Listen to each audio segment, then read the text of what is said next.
Kuya, ano yan kuya? Ha?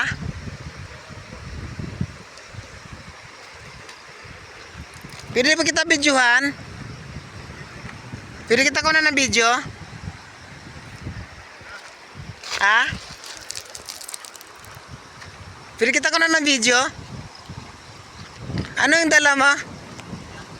Bigas? Bigas? Ha? Sibuyas? Galing sa bundok? Tanim nyo? Talaga? Ano pangalan mo kuya? Ha? Rexon, ilang taon ka na? 20. Tapos ito tanim ng sibuyas to?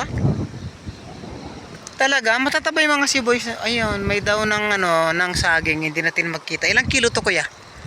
30 siguro to. Mga 30? Ikaw 20 years old ka pa lang? Tapos tanim mo yan?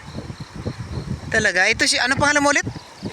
Si Kuya Rickson. Ayan, mga idol, si Kuya Rickson. Napakasipag. Ayun, dalo-dalo sibuyas dahon. Ayan po, oh. Ayan, yan. Tapos galing pa kayo sa bundok.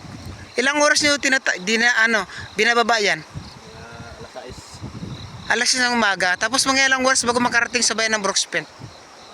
Alas 9 lang yun. 3 oras? Nilalakad nyo lang talaga? Hindi ka sumasakay? Masakay pa rin dyan. Tapos magkano pa masahe papunta dun? Magkano binta nyo ng ganyang sibuyas kuya? Ang 1 kilo? 30 siguro, 1 kilo. 31 kilo. Kuya, vlogger po ako. Ano kita sa vlog, okay lang? Opo. 31 kilo daw mga idol. Yan si Kuya Rickson. Yan, sobrang sipag. Ang laki ng niya, oh. Daladalang, ayan oh, ang laki ng daladalan niyang parang si Carrot Man. Ang laki oh. Ayan, mga idol. Ayan. So Kuya Rickson, thank you so much ha. Sige po. Thank you.